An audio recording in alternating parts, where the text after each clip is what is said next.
Welcome to the channel. It's been a few months. I have short hair and no mustache. If you want a channel update, watch at the end. But for viewer retention purposes, we're getting right into this. I watched over 120 movies that came out this year, and I'm ranking them all.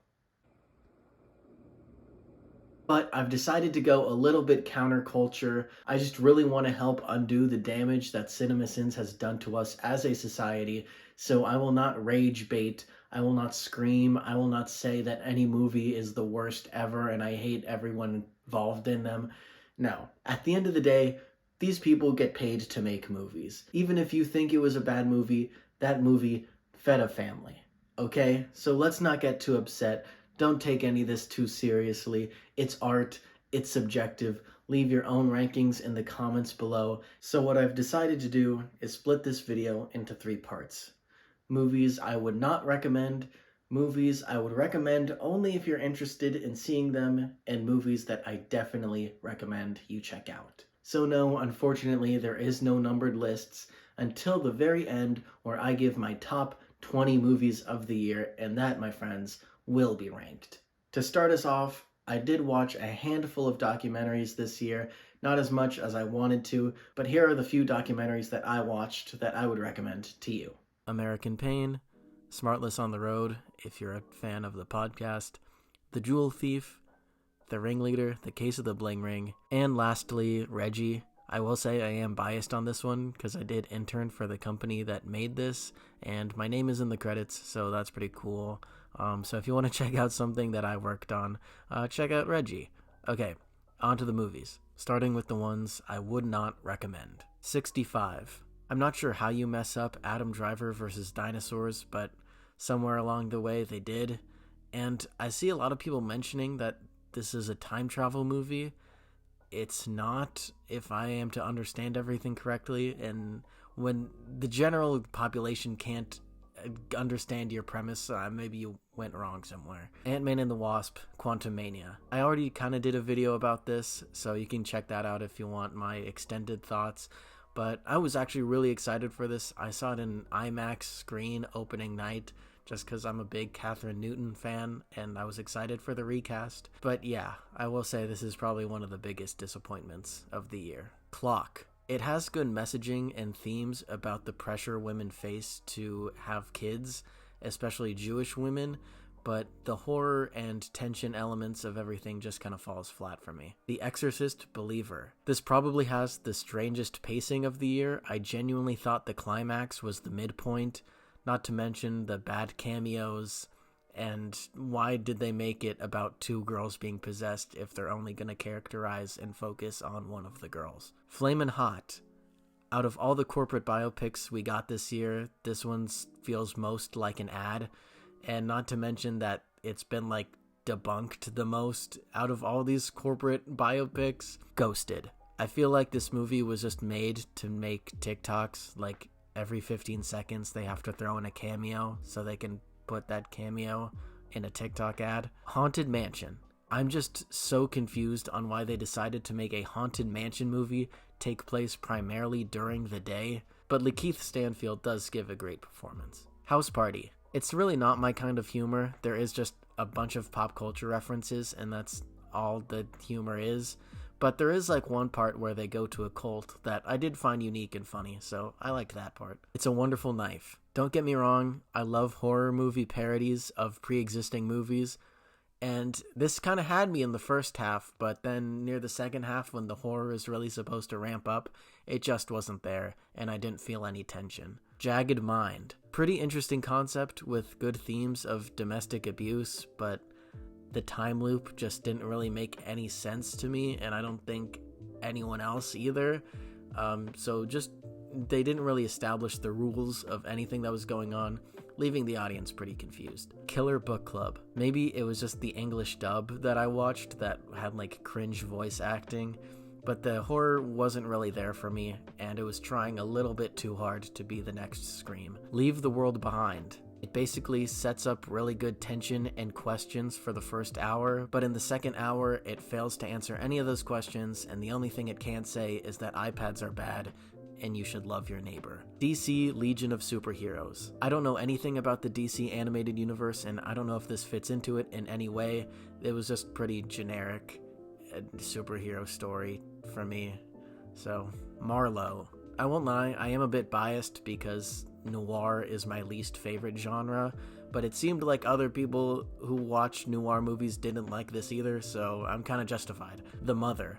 I genuinely cannot remember any action scenes in this action movie. Mummies. I could make fun of it for being a kid's movie where, just the characters like make pop culture references and dab and floss or whatever, but really I'm just confused on why the Egyptian characters are voiced by British people. Murder Mystery 2. If you're a fan of the first one, definitely check this out. If not, this is totally skippable. The Outlaws. This movie has some funny moments, but it just takes too long to decide what movie it wants to be, and by the time it actually figures it out, it's a little too late. Peter Pan and Wendy. The most whimsical and childlike Disney character there is? What if we put him in a world that's bleak and dramatic and is about childhood friendships falling apart? The Pope's Exorcist. Russell Crowe's Italian accent is just enough to possibly recommend this, but at the end of the day, I've just seen too many exorcism movies this year, and this one does not stand out. Quasi. If you like jokes about poop and boobs, this one's for you. Ruby Gillman, Teenage Kraken. I really wanted to like this. I thought the trailers looked pretty decent, but every time the movie had to choose between making a cliche choice and a nuanced choice, it chose cliche every single time, and that really disappointed me. Sharper. I really don't remember that much about this other than it's told from 4 different perspectives, and I even rewatched the trailer to re-jog my memory, and I still couldn't tell you what this movie is about. Shazam! Fury of the Gods. I don't think it's as bad as everyone else is saying it is, but it's just the most average, middle-of-the-road, generic superhero movie I think we got this year that is completely skippable. But if you like the first Shazam one and want to see more of the characters, here you go. Slaughterhouse. I won't lie, it's a fun concept, and if you are of age and you wanted to maybe be under the influence of something while watching this, I'd recommend it. Somebody I used to know. I like Dave Franco. I liked the first movie he directed, The Rental, but this one is just a complete left turn from what he established in that movie, and just pretty generic rom-com. The Strays. It seems like this movie is trying really hard to emulate the voice of someone else, more famous and notable, but no, do your own thing. I want to hear your voice. There's something wrong with the children. I won't bash this too much because it seems like it has a low budget and it completely hinges on child actors, so I'm just not going to recommend this to you. Vacation Friends 2. I wasn't a fan of the first one, and I wasn't a fan of this one. I genuinely don't understand the premise of these movies, so if someone could explain to me, that would be great. We Have a Ghost. Trust me, I love Christopher Landon, and I'm really sad that he stepped away from Scream 7 because I thought he was the perfect person. I think the man has just been making horror movies for too long. He might need to refine his skills in making family-friendly movies. Winnie the Pooh, Blood and Honey. This is basically just shock value that Winnie the Pooh is covered in blood, and it's just straight up torture porn, and the only characters in it are women in bikinis who just get brutally murdered. Genuinely, this is probably my least favorite movie of the year. You People. This just makes the audience feel uncomfortable. There are some good jokes in there, but yeah, I just feel uncomfortable watching this. Moving on to the only if you're interested category. If any of these movies pique your interest, I'd say definitely check them out, but if not, feel free to pass. First up, 80 for Brady. It makes me sad thinking about how this is the only work given to these 4 talented women in Hollywood, but hey, at least they seem like they're having fun in this movie, and it genuinely made me emotional at the end. A Haunting in Venice. Burn me at the stake, I don't care. I like the first 2 of these movies. Orient Express is better than Death on the Nile, but I still like them both, and I liked this one, and it keeps things fresh by making it sort of a horror movie. So yeah, I liked it. About My Father. I watched this with my mom, who has Italian parents and is a big Sebastian Maniscalco fan, so I enjoyed it through her enjoyment. Appendage. This is some great body horror and practical effects, but it has an extremely on-the-nose message. Aquaman in the Lost Kingdom. It has some good action, especially the hand-to-hand fight scenes that take place on land, but literally every single line of dialogue is exposition. The Beanie Bubble. My dad collected Beanie Babies, and I still sleep with Peanut the elephant, so of course I liked this story. And it is a pretty interesting story that just makes you go, huh, that really happened. Big George Foreman. If you're just in the mood for a by-the-books, uplifting sports movie, check this out. Blue Beetle.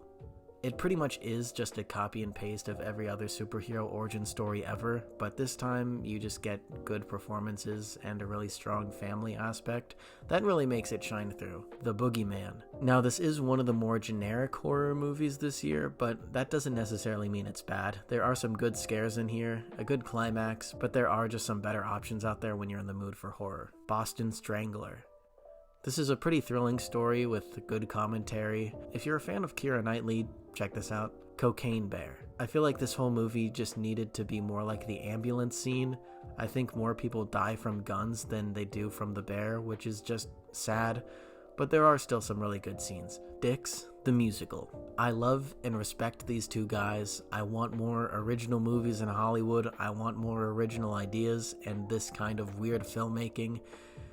But this movie was just not my thing or my sense of humor at all. Nathan Lane was amazing, so if this seems up your alley, definitely check it out, but I didn't necessarily like it, but it's original enough to where I want to put it in this section of the video. Dumb Money. It's just a fast-paced retelling of real-life events and nothing more. At the end of the movie, you'll just go, huh, okay. And that's about it, but still fun performances from a bunch of famous people, so go check it out. Elemental. When I saw this in theaters, the person behind me was literally sobbing, like they were crying so loud, like it kind of like distracted me from the movie. If you're that kind of person, check out Elemental. Ennie's Men. Now, this is not for everybody. It's basically Skinamarink, but it takes place outside. So if you like Skinamarink, I'd definitely check this out. If not, definitely stay away from this. Extraction 2. The only thing I remember from this movie is the quote-unquote one-take prison break scene, and I think that's all the movie wanted me to remember, so I guess that was pretty successful. Fast X. I won't lie, I like the Fast movies, okay? I like action, and I like multiple storylines converging at the very end. I just like seeing a bunch of famous Hollywood people drive cars and explode things, okay? Five Nights at Freddy's. You'll probably only get enjoyment out of this if you're a fan of the game, and if you are a fan of the game, I'm assuming you've already seen this already. The Flash. I think it's in this section of the video instead of the don't recommend section purely because I have nostalgia for the CW show, and The Flash was like my entire personality in middle school. So like, I just like the character of Barry Allen. They did some interesting things with him, but yeah. Indiana Jones and the Dial of Destiny. Unlike The Flash, I don't really have any nostalgia for this franchise. I like all the other movies, including Crystal Skull, and I will say this is probably my least favorite one. It just goes on for a little too long, but like, you know, if you're an Indiana Jones fan, I think it's a good send-off for him. The Killer. This is definitely not for everybody, but if you know Fincher and his movies, check this out. I'm sure if you're a Fincher fan, you'll love this. If you've never seen a Fincher movie before, maybe start with The Social Network. The Last Voyage of the Demeter. Dracula on a boat? This was actually kind of awesome. The Machine. I've never seen the original stand-up bit of this, so if you're a fan of that stand-up routine or the comedian who does it, definitely check this out. If not, you're not missing much. Mafia Mama. Again, I watched this movie with my Italian mother, so I liked it because she liked it. The Marvels. I really enjoyed the fight choreography, especially with them switching places, and all the leads had good chemistry, but just the story itself could have gone more interesting places with the character development. Napoleon. The war scenes were absolutely astounding. My jaw was on the floor. Do not get me wrong. Ridley Scott knows how to direct action like this, but just every other part of the movie, it was not clicking for me. Next Goal Wins. It's a feel-good sports movie, so if you're in the mood for that, if you need that in your life, check this out. No One Will Save You. If you want a no-dialogue alien invasion movie, yeah, check this out. If what I just said is no interest to you, I won't blame you. Prom Pact. I was surprised. It's a mature Disney Channel movie. And if you have, like, young tweens, I'd show this to them. Quiz Lady. There's good comedy in here, but what really bothered me is we all know that Awkwafina is going to be on the quiz show at the end, and the first 50 minutes is her refusing to go on the game show, and it gets pretty repetitive. I will say Awkwafina does deliver a good performance that beats the "she's only annoying" allegations reality. It's an interesting concept, just acting out a transcript from the FBI word for word, so I'd recommend it based on the novelty of it alone, or if you're just a Sydney Sweeney fan. Saltburn. The more I think about this movie, the less I like it, but I like the visuals, they look good. Saw X. This was a surprise by making a coherent and cohesive Saw movie, especially the 10th one in the franchise. So yeah, check this out if you're in the mood for some horror. Shotgun Wedding. This had good comedy, good action, that's all it needs. Silent Night. Not only did it have absolutely amazing action, I thought the ending was actually pretty nuanced and went in a direction that I wasn't expecting, so good job. Tetris. I still listen to the score and the soundtrack for this movie like all the time, so like check it out for no other reason than that. Totally Killer.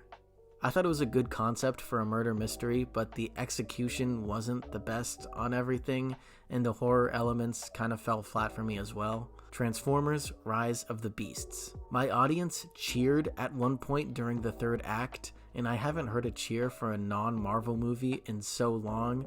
Like, genuinely, this is probably one of my favorite action scene climaxes from this year. Wish. I'd say only check this out if you're a Disney fan who loves cameos and Easter eggs.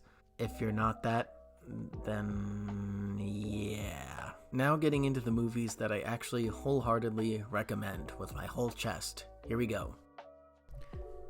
And I forgot to mention, if any of the movies that you're expecting to be on this list aren't, it just means I haven't gotten around to seeing them. I know it sounds funny that I've seen all these movies, but not that one specific really big one that I should have seen, and I'm sorry. Some big awards contenders that I haven't seen yet are Anatomy of a Fall, Zone of Interest, and American Fiction. I'm sure they would all be in this section once I do see them. So yeah, if I haven't mentioned a movie yet, I just haven't seen it, and I'm sorry. Air. The second best corporate biopic this year. I just like people talking fast in a corporate environment. Beau is Afraid. I love when movies show things I've never seen before, and boy oh boy does this movie deliver on that. The Blackening. I've never seen a horror movie end like this, and it made me laugh, so good job. The Boy and the Heron. I'm pretty new to Miyazaki's work. I've pretty much only seen Spirited Away, but I really enjoyed this, especially the score. I've been listening to the score more and more. Once you know what this sort of movie is, and you can get behind it, the more you can enjoy it, this sort of free-flowing, dreamlike state that this movie is, and learning about the themes of what it means to be alive, what it means to create something, and what it means to have a legacy. So I'm very excited to go back and watch some of Miyazaki's older work, seeing this movie now. Champions. Not only is it a feel-good sports movie, but it actually has something to say, so I'd check it out. Oh god, I'm gonna butcher this. Chevalier, I think is how it's pronounced. I'm just the president of the Samara Weaving fan club, and I will adore any movie that she's in. The Creator. Yay, original sci-fi movies. More of those, please. Creed 3. It's a good sports movie with good direction. Good job, Michael B. Dream Scenario.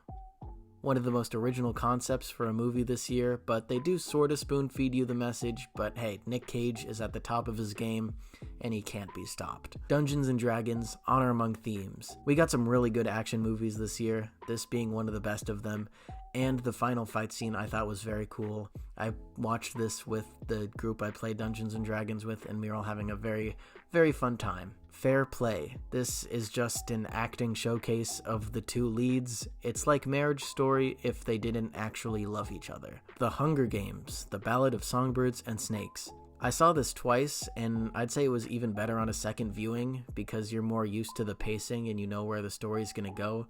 The Hunger Games part is still the best part of the movie, but even afterwards, I was still hooked and entertained. Infinity Pool. Again, this is up there with one of the most original movies of the year. I had no idea what was coming next. There is no way to guess what's coming next.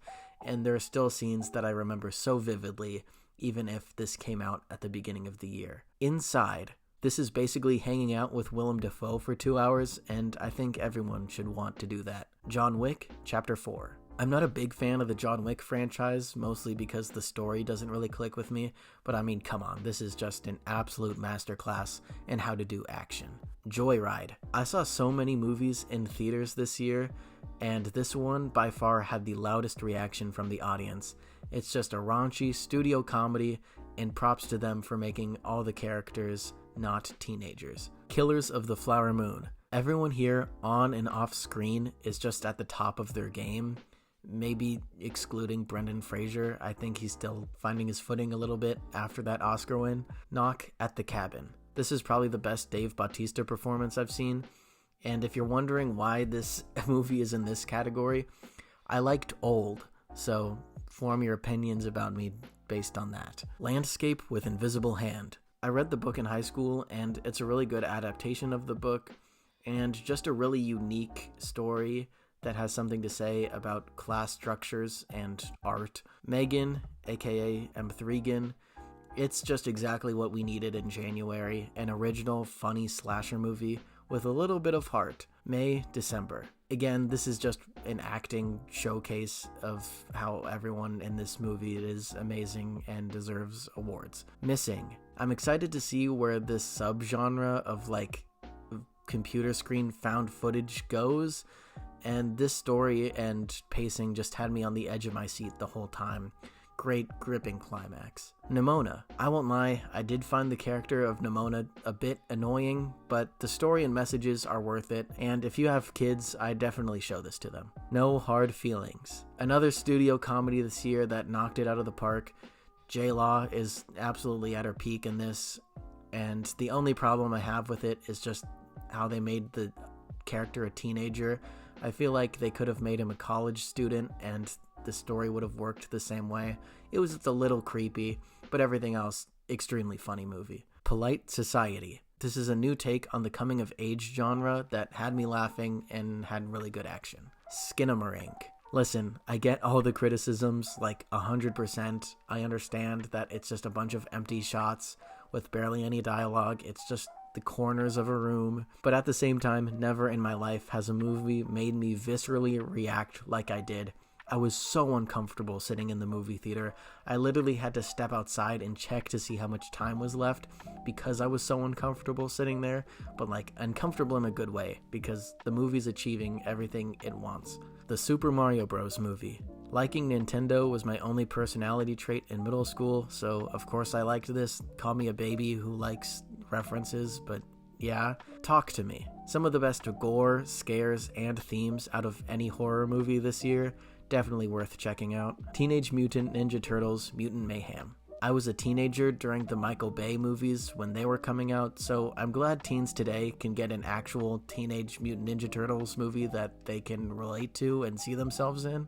Thanksgiving. This is probably the biggest surprise of the year. It's like Scream without even trying to be Scream, and it has one of the most gruesome and enticing third acts of a horror movie that I've seen this year. They Cloned Tyrone. This is just one of the prettiest and unique movies of the year with something to say, so definitely check this out. Whew, that was a lot, wasn't it? Now I'm back in person for the top 20, so let's get started. My number 20 pick is Fool's Paradise. I already did an entire video explaining why I loved this movie and defending it against all the hate. And thank you to all of those who watched that video. If you haven't seen it, it explains why I love this movie so much. In my mind, I loved it so much, it made my top 20. My 19 pick is Smoking Causes Coughing. This is a French film, I believe. I think it was released last year, but came to America this year, so I'm still counting it. It is complete absurdism at its finest. I had no idea what was going on at any point in the movie, and I loved it. Like I said, I really appreciate movies that show me something that I've never seen before, and this definitely fulfilled on that.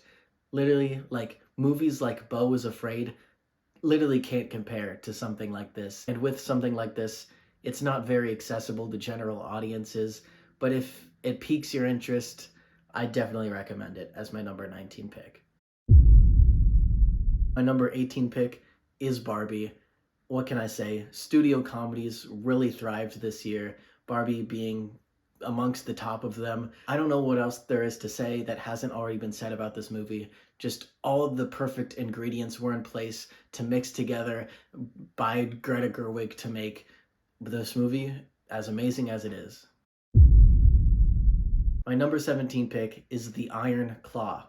This is by far the best performance Zac Efron has ever given, and Disney should really take notes because this is how you do a movie about breaking generational trauma. And yes, it is probably the saddest movie of the year. My number 16 pick is Oppenheimer. I think the ideal viewing experience for this movie is what I experienced, which is sitting next to an elderly couple who literally gasped and reacted to the JFK name drop like it was a cameo in a Marvel movie. It was really funny. The old lady next to me literally like jumped out of her chair during the bomb explosion and jump scared her. There are a lot of 3-hour long movies these days, but this is not one that feels like it. My number 15 pick is Scream 6. Maybe or maybe not, this is the last Scream film in the franchise. We'll just have to see. But if it is, it really is going out on a bang, paying homage to every single movie beforehand. Go ahead and watch my video that I made about the people who directed this movie. But the train scene alone is probably one of my favorite scenes from any movie this year. My number 14 pick is Blackberry. Out of all the corporate biopics, this one was my favorite this year. It just had the best pacing, the best performances, and the best direction of any of the corporate biopics. It just had me really engaged for a phone that has been dead for a long, long time. My number 13 pick is Evil Dead Rise. Right from the second the title card crawls up, it gets in, it's gory, it's bloody, it's scary, and then it gets out. This movie does not overstay its welcome. It knows exactly what it is, what exactly it needs to be, what beats it needs to hit, and it does not skip a single beat, and then you're out of there. There was a clear vision and roadmap for this movie. It does not meander. It's just tight is the word I'd use for this movie, and every second is bloody, gory goodness that has Sam Raimi's stamp of approval all over it. My number 12 pick is Past Lives. This movie probably has the best dialogue of any movie this year, as sometimes the camera just sits still and you watch these people from a distance just have a conversation. The entire movie is literally just two people having different conversations at different moments of their life, and the performances and the writing especially is just so strong that you really connect with these characters. And I know I'm underplaying the direction right now, but it's just such a smart choice to keep the camera still for as long as it is. It's just beautiful, and probably the saddest ending of any movie this year. My number 11 pick is Cobweb. Again, I've also done an entire video on why I love this movie so much.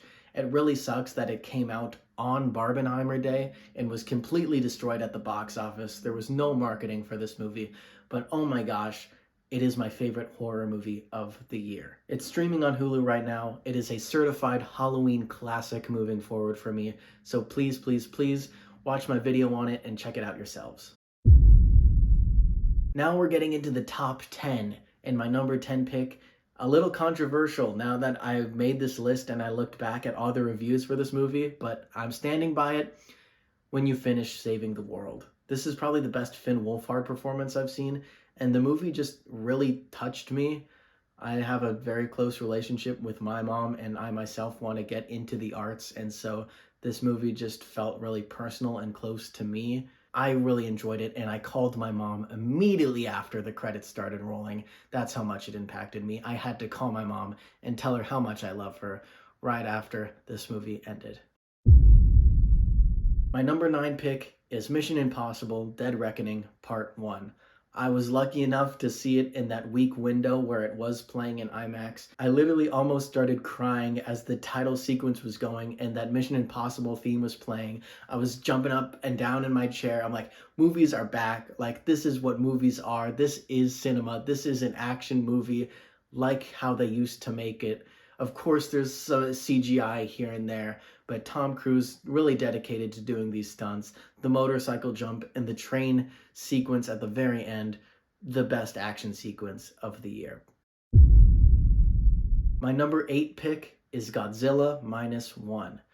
Everyone's complaint about all these new monster and kaiju movies coming out is no one cares about the human characters. But in this movie, you really, really care about the human character, especially our lead as he struggles with the grief, thinking he should have died, but somehow is still alive. I genuinely thought that we've done all that we can do with the character of Godzilla, but this movie shows that nope, we're not done telling Godzilla stories yet, and it features the most creative way to defeat Godzilla that I've ever seen.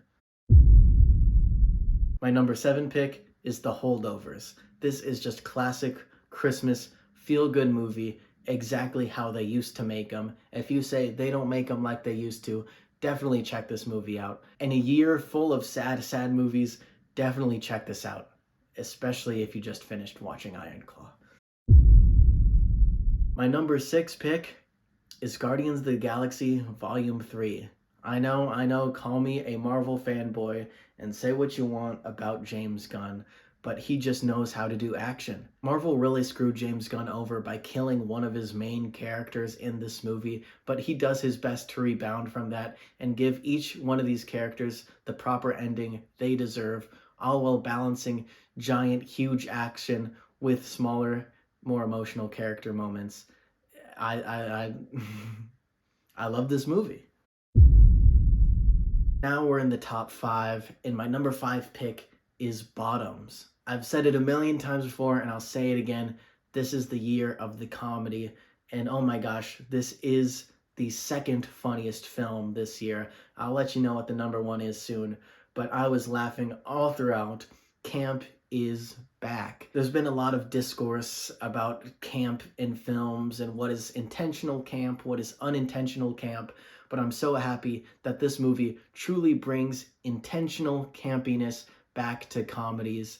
It's absurd, it's funny, it'll have you laughing from beginning to end. My number 4 movie of the year, I can really see this moving up because I really need to rewatch it. I think I'm going to rewatch it tomorrow. But it is Poor Things. This is probably one of the best Emma Stone performances I've ever seen and the best Mark Ruffalo performance that I've ever seen.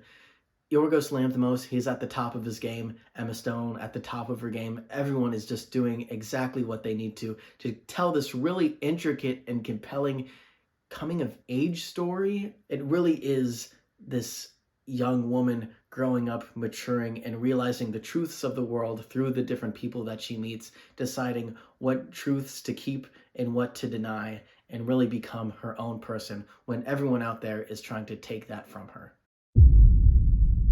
My number 3 movie of the year. This is, I will say, the funniest movie of the year, Theater Camp.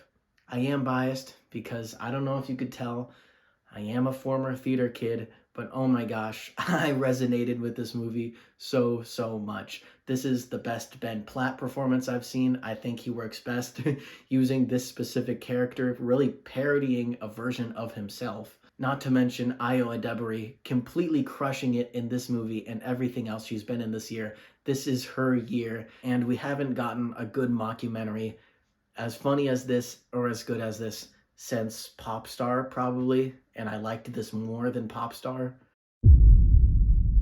My second favorite movie of the year is Spider-Man Across the Spider-Verse. I sort of made a video about this movie, but not really, so you can check that out if you're interested.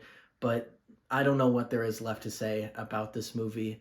The animation is something like I've never seen before. It's something that has never existed before, and they had to create it for this movie. I can go on and on about the art style and animation, but I just want to talk more about the characters and the arcs that a perfect sequel should have, and this has that. I know the to be continued can be sort of unfulfilling, but by the end of the movie, Miles comes out to his mom as Spider-Man, or what he thinks is his mom, and Gwen finally learns that she works better in a team and she needs teamwork to accomplish what she wants to do. Those are 2 complete arcs, so therefore I don't think that people saying it's an incomplete movie is a very valid argument because, oh my gosh, I saw this in theaters like 3 times and I was blown away every single time.